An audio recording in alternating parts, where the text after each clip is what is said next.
die Möglichkeiten und mein Horizont haben sich extrem erweitert und ich weiß noch nicht, also ich weiß jetzt nicht genau, was danach kommt, aber es ist auch egal, weil ich habe Lust weiterzumachen.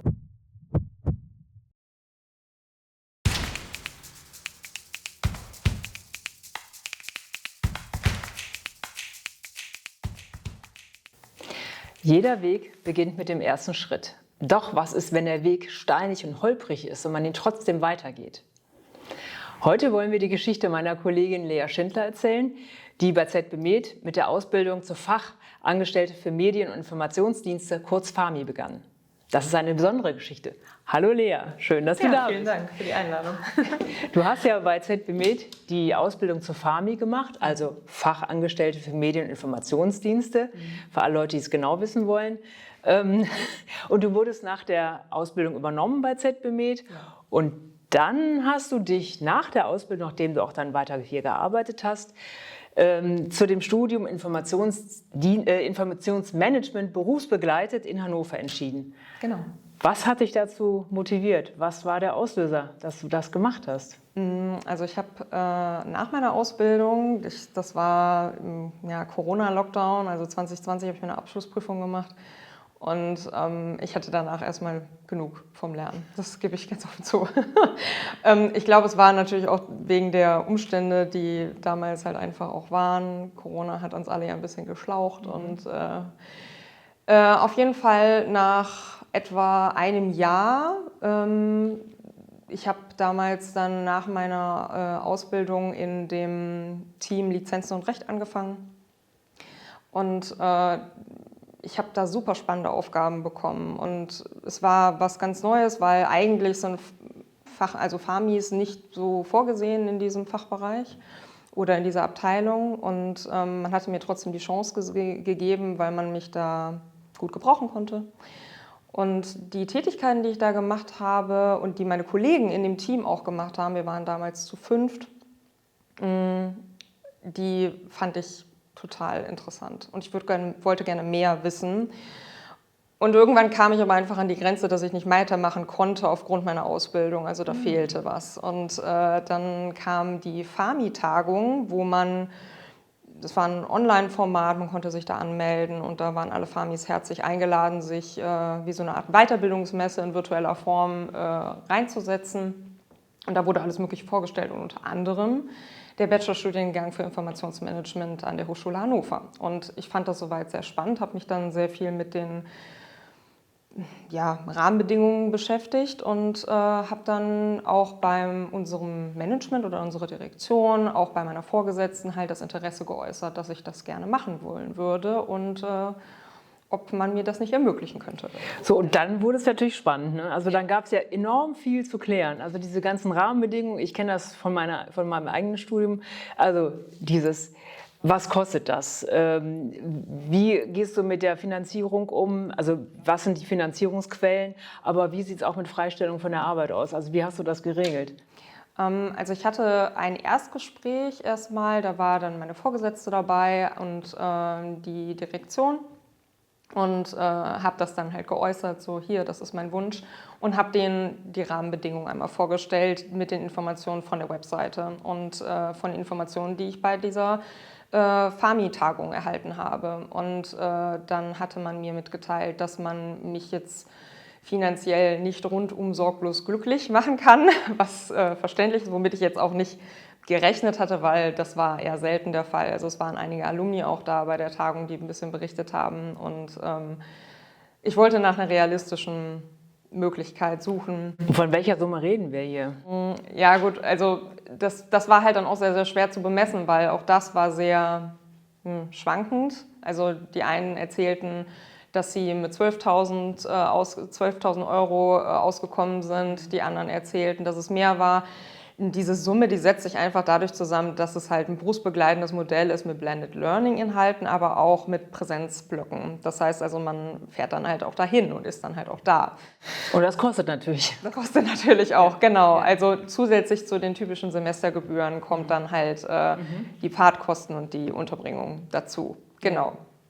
Ja, und das ist natürlich nicht ohne, das muss man ja irgendwie berechnen. Und ich habe dann intern über die Schwerbehindertenvertretung erfahren, dass jemand hier im Haus ein Stipendium bekommen hat, eine Unterstützung, eine finanzielle. Und ich habe mich mit dieser Person dann getroffen, mit dieser Kollegin. Und da habe ich dann Kontaktangaben bekommen vom LVR, vom Landesverband Rheinland, der dieses Stipendium anbietet oder beziehungsweise diese finanzielle Unterstützung, weil ich einen Schwerbehindertenausweis habe und da dann halt da was geltend machen konnte. Und dann habe ich diesen Antrag gestellt, beziehungsweise habe mitgeteilt beim Management nach diesem Erstgespräch, dass ich das gerne versuchen möchte, ob ich da vielleicht noch finanzielle Unterstützung bekomme zusätzlich. Und das war sehr viel Papier, also es waren 17 Seiten Antrag, also neben dem Formular kam dann noch jede Menge, dass da eine Stellungnahme vom Arbeitgeber dabei sein musste und was ich bisher mache, mein Schwerbehindertenausweis und sehr, sehr viele Unterlagen auf jeden Fall. Und dann wurde das halt eingereicht. Und letzten Endes einigte man sich dann bei der Finanzierung darauf, dass wenn das alles soweit gut klappt und ich mich dazu entscheiden sollte, weil die Annahme des Stipendiums war schon eigentlich ein sehr wesentlicher Faktor, weil alleine hätte ich das finanziell nicht stemmen können. Da hätte ich nochmal andere Wege recherchieren müssen, gegebenenfalls sogar einen KfW-Kredit oder dergleichen, was ja auch recht populär ist in solchen Dingen. Und letzten Endes war es dann so, dass ich tatsächlich angenommen wurde und dass ZB Med mir als Arbeitgeber noch 10 Sonderurlaubstage pro Jahr gestattet. Okay, also das ist eine Option, wie es geht, und gratuliere, dass du diesen Papierkram durchgezogen hast. Das ist ja auch nicht wirklich immer einfach. Wie haben denn deine Kommilitonen das geregelt? Also es gibt wahrscheinlich ganz verschiedene Finanzierungsmodelle. Genau. Also es gibt in der Tat, also ich gehe mal so von ganz, ganz wenig bis super toll hoch. Also es gibt natürlich so das absolute Bare Minimum, dass man halt sagt, ja okay, wir erlauben dir, dass du nebenher beruflich dich weiterentwickeln darfst. Das ist insofern wichtig, als dass man ja dem Arbeitgeber Bescheid sagen sollte, dass man da etwas vorhat, dass da halt zeitlich auch man gebunden ist. Gegebenenfalls muss man ja auch absprechen, dass man seine Stunden reduziert, weil das nicht ganz ohne ist, das berufsbegleitend zu machen. Also ohne Unterstützung des Arbeitgebers, in welcher Form auch immer, geht es nicht? Oder es ist ganz, ganz schwierig? Es ist wirklich anstrengend. Also alles, was ich so mitbekommen habe von meinen Kommilitonen und Kommilitoninnen, das wäre so ganz ohne sehr, sehr, sehr schwer. Das war auch bei denjenigen, die während des Studiums abgebrochen haben, auch der eigentliche Grund. Also dass da keine Unterstützung kam. Genau, also je mehr finanzielle Unterstützung oder auch Freistellung von der Arbeit, desto einfacher ist es auch, dieses Studium zu absolvieren. Also was ja einfach auch enorm viel Zeit dann auch an den Wochenenden im Selbstlearning bedeutet. Ne? Absolut, ja, genau. Genau, dann kommen wir doch mal auf die Inhalte des Studiums. Also was sind die Inhalte und was sind so die Schwerpunkte des Studiums? Also die Schwerpunkte vom Studium sind halt, es ist ein Konzept, wo einmal bibliothekswissenschaftliche Themen betrachtet werden und Anteile von verschiedenen Modulen im Bereich der Informatik, weil man eine Brücke schlagen möchte, weil das ursprüngliche Bibliothekswissenschaftsstudium sehr, man könnte das jetzt überholungsbedürftig nennen, aber ich glaube, da würde man widersprechen.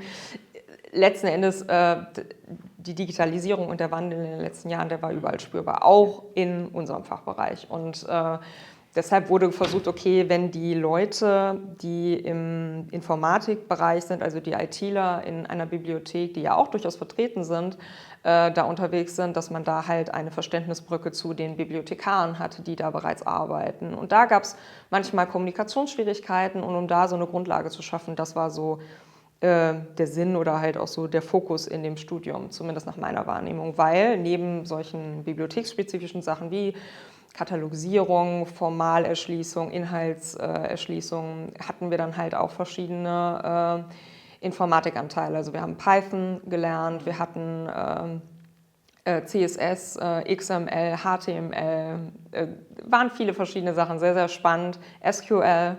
Diese haben alle ihre, so wie so ein Netz, also es ist so eine schöne Verbindung, dass diese Bereiche halt so ineinander reingreifen und da dann halt im besten Fall dann dieses Bild von einem Informationsmanager am Ende ergeben. Genau, also Informationsmanager das ist das und es geht nicht mehr um im staubtrockenen Bereich Bücher zu katalogisieren. Also dieses Bild stimmt schon überhaupt nicht mehr und in den letzten Jahren rasant nicht mehr. Ne? Also diese Programmierkenntnisse, die hatten wir ja schon an anderen Stellen mal in unseren Videos drin. Also das ist einfach was diesen Bibliotheks- oder diesen InformationswissenschaftlerInnenberuf einfach ausmacht. Ne? Genau. Welche Erwartungen hattest du denn an das Studium? Gibt es irgendwas, was dich so ganz besonders überrascht hat?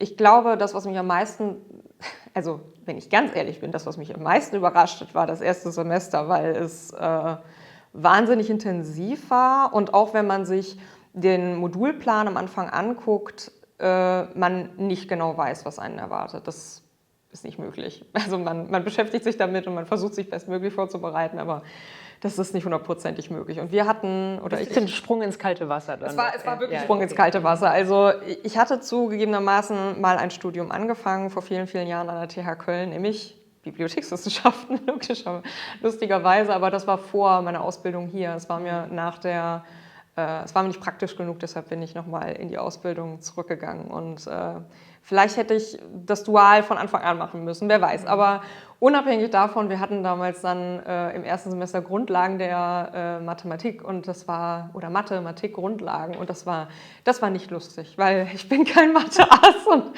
da waren wir alle ziemlich am Kämpfen. Also ich glaube, bis auf so 2, 3 Leute aus unserem Jahrgang, das hatte es in sich. Ja. Okay, das war jetzt nicht das Highlight, sondern das war überhaupt nicht mein Highlight. Und hast du denn jetzt so neue Stärken entdeckt, die du vorher noch nicht kanntest durch das Studium? Also ich fand es unglaublich schön, die Neugierde wieder entwickelt zu haben, zu gucken, sich neuen Sachen zu stellen, sich mit neuen Sachen zu beschäftigen.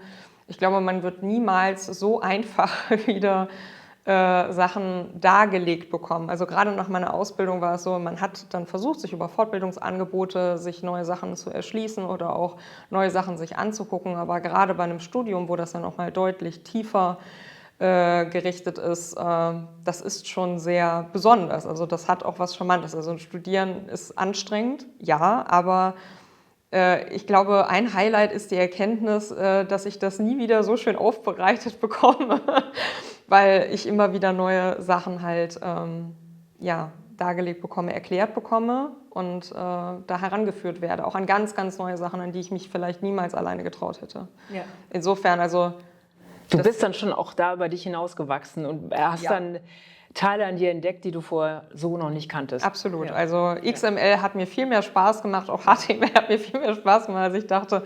Ich habe auch Grenzen natürlich entdeckt, wo ich dann sage, okay, ich finde es total schön, dass ich das entdeckt habe für mich, dass ich das ausprobiert habe, aber ich weiß, dass da jetzt nicht meine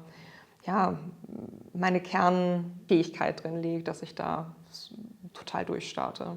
Aber du bist mit was anderem absolut durchgestartet und das hat mich sehr beeindruckt. Also ich glaube, du weißt, worauf ich hinaus will. Also das ist die Geschichte mit dem Spiel. Ja. Genau. Ich finde, die musst du uns erzählen. Okay, also im letzten Semester, nicht im letzten, im vorletzten Semester war so noch ein vollständiges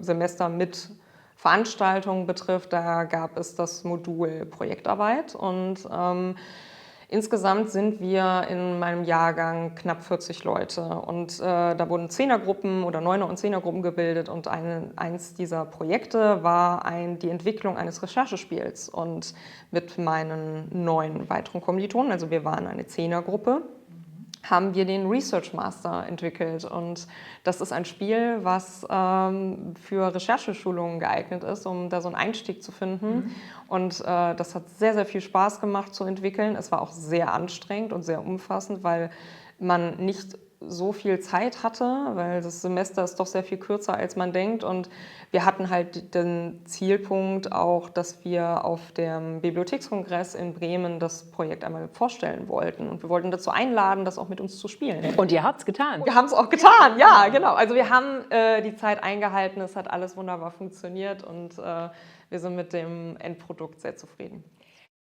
Ihr seid nicht nur zufrieden, sondern du hast mir im Vorgespräch was erzählt, das hat mich total begeistert.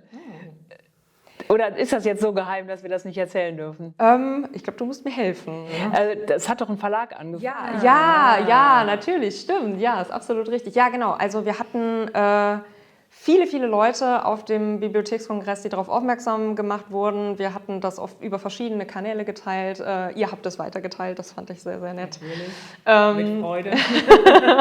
Und dann kamen 2 Verlage auf uns zu und haben gesagt, dass das doch eigentlich ein total schönes Produkt ist, um das auch weiterzugeben und dass man da ja gegebenenfalls auch eine Kooperation machen könnte, indem man sagt, dass man das als Verlag nimmt, das produziert und dann als Giveaways auf Messen und dergleichen weitergibt, was total schön ist, weil der Research Master ist als freie Ressource über Zenodo erhältlich. Man hat dann auch eine Druckanleitung und Angaben, wie man das am besten an seine Druckerei weitergibt, damit man das produzieren kann. Man kann es auch einfach mit dem üblichen Drucker zu Hause machen, aber dann hat man ein sehr viel größeres Bastelprojekt.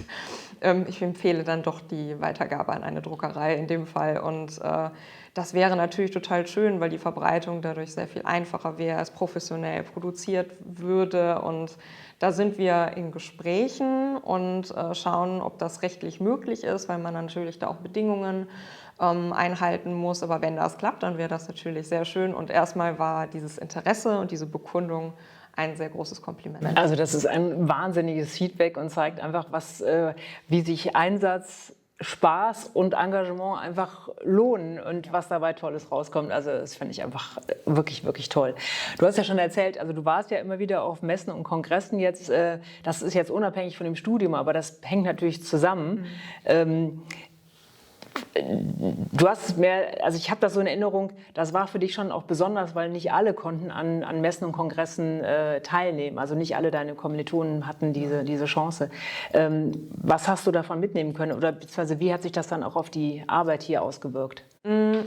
Sehr viel, insofern, weil ich nochmal mir bewusst darüber geworden bin, dass ich in einer Abteilung tätig bin, die für Pharmis sehr unüblich ist. Also ich habe ja schon gesagt, ganz zu Beginn, als ich nach meiner Ausbildung die Stelle angetreten habe, da war mir schon bewusst, dass da eigentlich keine Pharmis tätig sind. Aber den Impact, den das auf meine berufliche Laufbahn hat, den habe ich nicht gesehen. Also der wurde mir eigentlich erst während des Studiums bewusst, dadurch, dass wir in Vorlesungen saßen und wir darüber geredet haben, wie wir uns vernetzen, mit welchen Leuten wir sprechen etc. Und eigentlich war es so, dass meine Kommilitonen in ihren Fachbereichen sitzen und keinerlei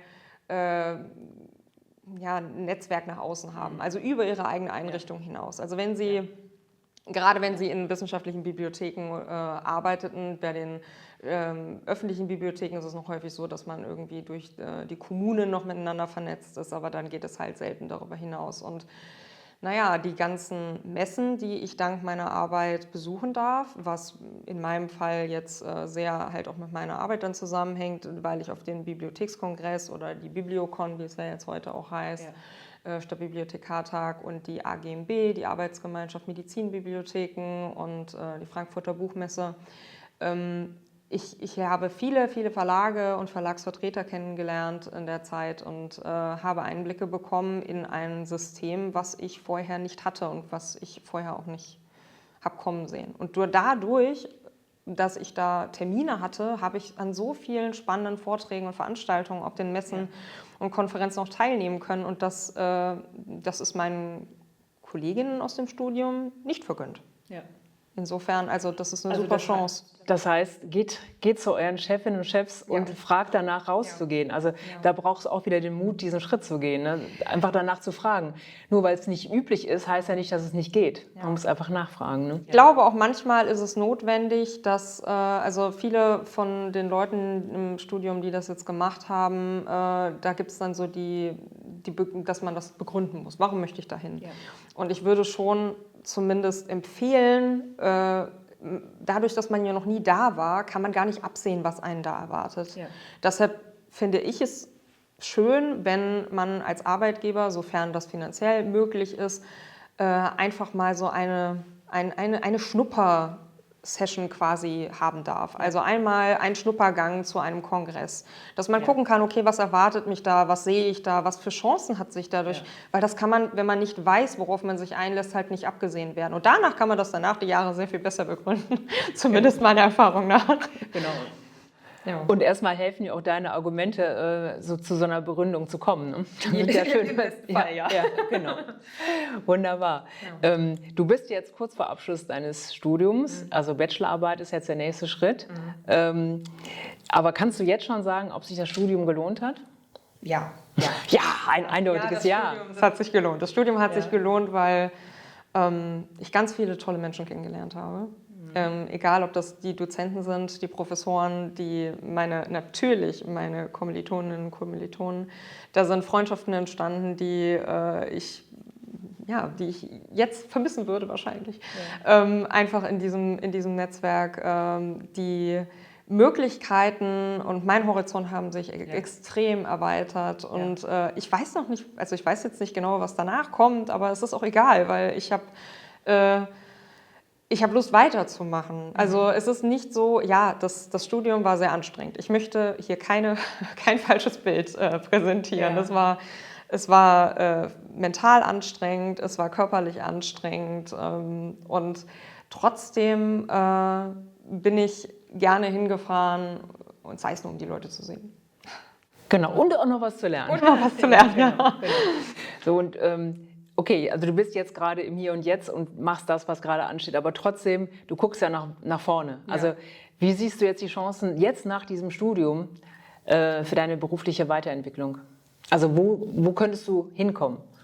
Ich will jetzt nicht fragen, wo siehst du dich in 5 Jahren an, aber so, welche Optionen tun sich so auf? Naja, also erst einmal ist es natürlich schön, dass ich sehr, sehr trocken gesagt die Möglichkeit habe, mich auf eine Bibliothekarstelle oder die Stelle eines Informationsmanagers zu bewerben und damit neue Tätigkeiten zu bekommen und die Möglichkeit, andere Sachen machen zu dürfen.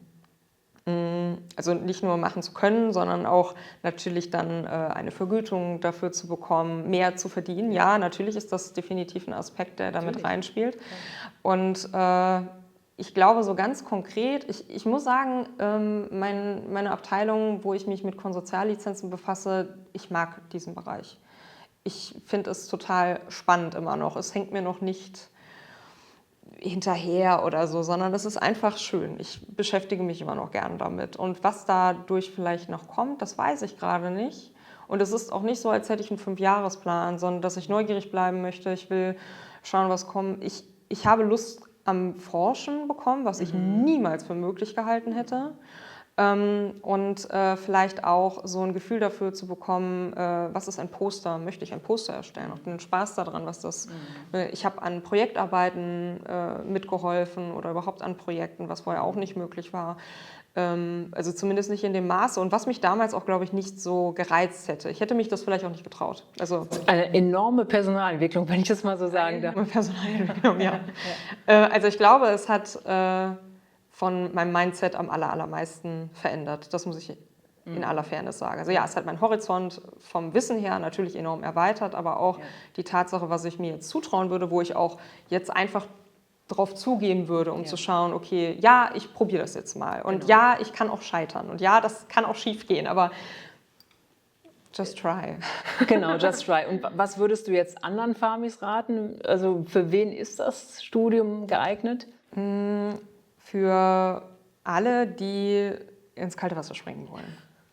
Also ja, weil ich muss dazu sagen, das Curriculum, das wurde jetzt nochmal verändert. Das heißt also, das, was ich jetzt alles an Modulen durchlaufen habe, ist nicht mehr der jetzige Stand. Also wenn man sich jetzt bewerben würde, hätte man unter anderem andere Fächer. Mathe ist weg. Eine große Empfehlung. Und ich glaube, das würde einigen zur Entspannung verhelfen und diesen Schritt auch zu wagen. Aber ich glaube, ich würde es jedem wirklich empfehlen, der Lust hat, sich weiterzuentwickeln, der bereit ist, ins kalte Wasser zu springen, der bereit ist, auch diesen Stress zu machen, also sich zu stellen, sich diesem Stress auch zu stellen und man lernt sehr viel Resilienz. Eine sehr wichtige Eigenschaft in der heutigen Zeit. Absolut. Und es lohnt sich auch wirklich hinzufahren. Also wenn manche Leute jetzt denken, okay, es ist ja Blended Learning und ja, es gibt auch die Möglichkeit, wenn man familiär irgendwie eingespannt ist. Wir haben Leute im Studium gehabt, die Kinder bekommen haben oder Kinder schon da waren zu Beginn des Studiums, unterschiedlich alt. Wenn es da zu familiären Verpflichtungen kam, dann gab es auch mal die Möglichkeit, dass man sich online zuschalten konnte. Ja. Nichtsdestotrotz ist der Mehrwert wirklich vor Ort. Also dieser Austausch. Es ist weniger, also ja, es gibt Vorlesungen, die sind klassisch Vorlesungen, da steht jemand vorne und erzählt etwas, aber es gibt auch sehr viel Miteinander. Es ist ein Austausch. Wir haben alle schon was gelernt. Wir sind nicht unwissend, die da sitzen. Wir haben alle unseren Erfahrungsschatz aus der täglichen Arbeit und das ist ungeheuer wertvoll. Das ist eine ganz andere Art von Austausch. Ja.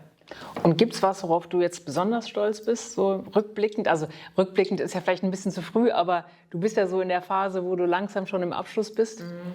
Ich habe mich getraut, nach dem ersten Semester weiterzumachen.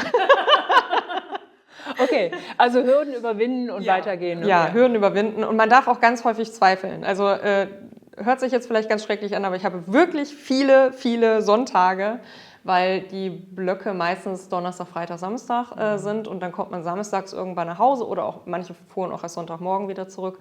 Ja. Und ich war wirklich fertig. Also der Sonntag, der darf dann auch wirklich genutzt werden, um absolut nichts zu tun, um das sacken zu lassen, weil es ist viel Input und es ist nicht schlimm. Also einfach machen, einfach entspannen. Okay, also auch wenn es mal schwierig wird, das aushalten, durchhalten, weitermachen und wunderbar. Pausen gönnen, offen sein zu sich selber. Offen zu der Familie sein, das definitiv. Und wenn man es nicht schaffen sollte, weil wir haben insgesamt 7 Leute gehabt, die während des Studiums haben gehen müssen oder aus unterschiedlichen Gründen. Und wie viele sind jetzt am Ende angekommen mit dir zusammen? 38. Oh, super, das ist eine hohe Quote, super. Auch wenn ein paar Leute, auch das ist vollkommen in Ordnung, nicht jetzt ihren Bachelor machen, sondern erst im nächsten Semester und die dann ein Semester halt drangehangen haben, weil sie noch ein Modul zu schreiben haben oder weil sie es etwas entspannter haben möchten. Vollkommen okay. Super. Danke, Lea, dass du uns deine Geschichte erzählt hast. Ich hoffe, das ist eine Geschichte, die anderen Farmis auch Mut macht für ihre eigene Personalentwicklung, wie immer auch dann diese Personalentwicklung aussieht, denn jede Geschichte ist anders.